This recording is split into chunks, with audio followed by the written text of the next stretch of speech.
Furudul wudu sittatun, fardunya wudu artinya hal yang harus dilakukan saat berwudu itu ada 6.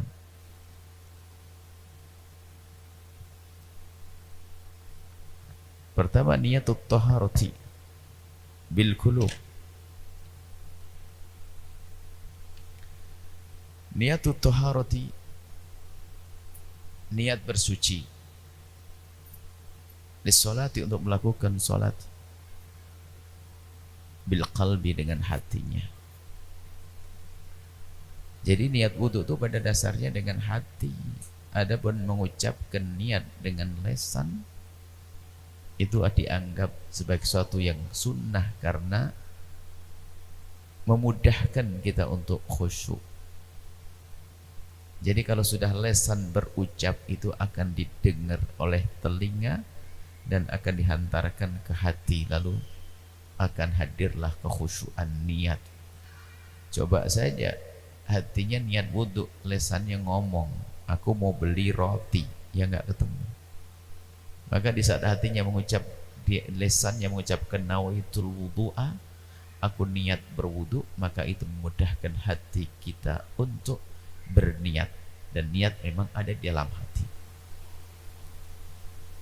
Maka dari itulah para ulama mengatakan disunnahkan mengucapkan dalam niat.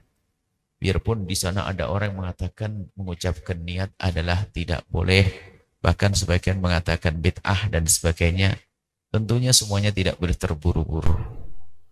Apa salahnya mengucapkan nawaitul wudu'a yang artinya untuk membimbing telinga kita dan hati kita untuk bisa khusyuk di dalam niat wudu, agar kita sadar bahwa yang kita lakukan adalah wudu bil qalbi au ghairiha, atau untuk selain sholat. Bisa saja orang niat wudu bukan untuk sholat saja, seperti ingin misalnya membaca memegang Al-Quran, sah. Dan niat, jadi niat itu adalah bisa niat untuk sholat, bisa niat untuk membaca Al-Quran, boleh niat wudhu dengan untuk ibadah tersebut.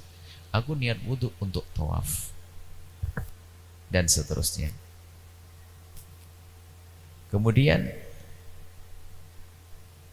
niat al-mujzi'ah, tentunya minan niyati al-mujzi'ati adalah dengan niat-niat yang memang menjadikan wudhu kita itu sah. Jadi niat di dalam hati, niat wudhu. Ada niat yang enggak sah, yang enggak beneran, atau tidak meyakini kalau dia itu berhadas, atau enggak benar, enggak serius wudhu. Wudhunya harus niat yang serius, aku niat wudhu karena Allah. Inda ghuslil wajhi, waktu membasuh wajah kita. Jadi niat itu terjadi di saat kita membasuh wajah. Jadi awal kita membasuh wajah, kita niat. Sudah jelas niat adalah mudah. Adapun membasuh wajah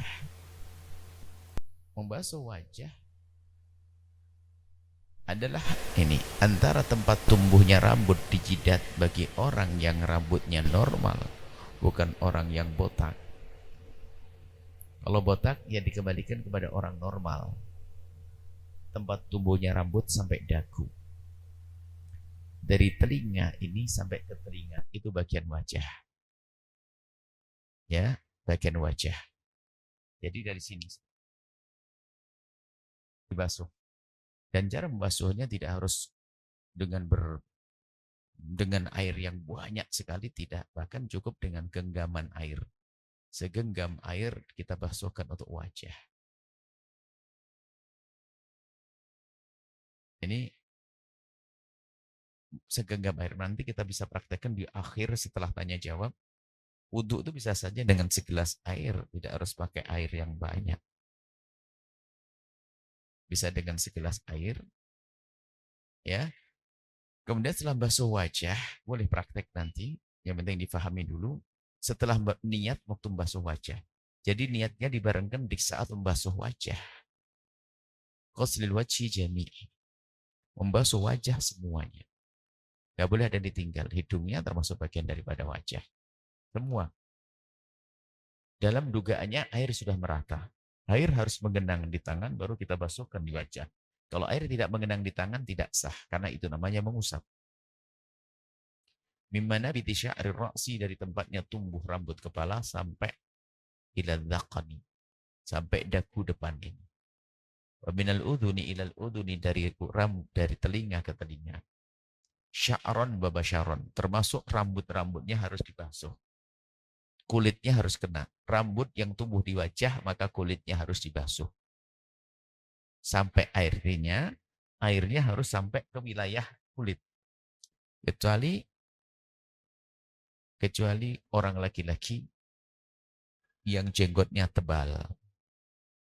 Kalau laki-laki jenggotnya tebal, maka yang wajib dibasuh hanya bagian luar saja. Bagian dalamnya tidak. Hanya bagian luar saja dibasuh. Kecuali perempuan yang jenggotnya tebal, maka wajib dibasuh sampai dalam. Kalau ada misalnya. Pertama ya kasihan ya. Sudah jenggoten, ternyata harus basuhnya sampai tebal. Dan jarang kalau ada 1-2. Baik, kemudian nabatini lihatir rajuli, kalau jenggotnya laki-laki yang dalam enggak. Lah jenggot tebal tuh gimana sih ukurannya? Jenggot tebal tuh ukurannya adalah jika kita ngobrol di majelis tahotub itu, kalau tempat ngobrol itu berapa sih? 1,5 meter. Kita ngobrol begini. Kalau tidak ada sela-selanya yang kelihatan berarti itu tebal. Kalau masih ada rongga-rongganya, ada kulit-kulitnya di balik bulu-bulunya, di balik rambut-rambutnya, maka itu masih sedikit dan harus dibasuh nanti kalau wudu sampai dalam-dalamnya. Wa aridaihi, dan ini arid itu adalah rambut yang tumbuh antara telinga dengan pipi ini. Ya terus. Kalau bos bahasa Jawanya godek. Nih, ini wajib dibasuh karena ini bagian wajah. Ada tumbuh rambut di sini wajib dibasuh. Ini wajib dibasuh. Kemudian at-thalits yang ketiga, ghuslul yadaini, membasuh kedua tangan. Dari ujung jemari sampai telapak. Ujung jemari sampai telapak. Ujung jemari sampai siku, mohon maaf.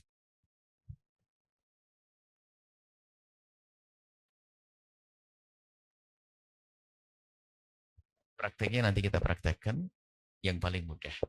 Karena hari ini belum disiapkan wadahnya. Biasanya kalau saya praktek, disiapkan nanti. Besoklah, insya Allah pertemuan yang akan datang, dipraktekkan dengan... Kami ingin ajarkan cara berwudu yang gampang, supaya orang tidak susah. Sehingga seorang wanita yang ahli tahajud pun cukup menyimpan segelas air di kamar mandi, di kamar tidurnya, bisa untuk wudu nanti malam dan tahajudan. Nah, ini ada kemudahan. Kita perlu ilmu. Makanya orang punya ilmu itu ibadahnya gampang. Orang yang bodoh itu susah ibadah. Makanya yuk terus belajar. Wa ma'alaihima, dan semua yang ada tumbuh di sini. Kalau saat ini tumbuh jari di sini wajib dibasuh semuanya. Tumbuh rambut diwajuh semuanya. Antara ujung jemari sampai siku. Kemudian ar-rabi' mashur ra'si. Yang keempat adalah mengusap kepala. Mengusap kepala ini bukan mengguyur. Mengusap itu cukup. Dengan menyentuhkan air begini, sudah cukup. Ambil rambut kepala yang di kepala. Rambut kepala yang di kepala sah. Asalkan rambut kepala yang ada di kepala. Di mana saja, belakang boleh. Tapi rambut kepala yang tidak di kepala nggak sah. Ibu rambutnya panjang sampai pinggul. Yang diusap, yang di pinggulnya nggak sah. Karena itu rambut kepala tidak di kepala. Yang sah rambut kepala yang di kepala. Maka kalau seorang wanita tidak mau buka auratnya, cukup disisipkan di balik kerudungnya. Sudah sah. Insya Allah nanti akan kita praktekkan cara wudhu yang mudah. Makanya ibu jangan sampai berwudhu membuka aurat di depan kaum pria. Kemudian au ba'dahu, jadi masur roksi mengusap kepala semuanya boleh, au ba'dahu atau sebagian. Walau sya'ratan fi haddi, biarpun satu rambut sudah sah. Di dalam mazhab kita Imam Syafi'i, sunnahnya semuanya. Satu rambut sah di mana? Pokoknya rambut kepala yang di kepala. Rambut kepala yang di kepala. Al-khamis husul rijlaini, yang kelima adalah membasuh kedua kaki. membasuh kedua kaki, ma'al ka'baini sampai mata kaki. Mata itu tidak hanya di sini, rupanya kaki kita punya mata. Mata kaki adalah dua tulang yang tumbuh di kaki, kiri kanan itu mata kaki. Sampai mata kaki. Nah, mashil khaffi atau mengusap sepatu, nanti kita terapkan sekalian. Mengusap sepatu nanti ada syaratnya. Boleh kita pakai sepatu, nggak usah dilepas. Cuman sepatunya harus memenuhi syarat. Sepatu kuat, dipakai dalam keadaan suci, dan sepatunya menutup mata kaki, maka di saat kita berwudu, maka nggak usah kita melepas kaki sepatu. Cukup kita usap di atasnya saja. Kita usap di atasnya sudah sah. Ya, ini idza kamulat syurutuha, kalau memang sudah sempurna syarat-syarat mengusap sepatu. Baik, ini sekelumit tentang fikih, nanti kita akan jelaskan tentang wudu. Setelah Anda menyaksikan video ini, jangan lupa berselawat kepada baginda Nabi Muhammad sallallahu alaihi wa alihi wa sahbihi wasallam.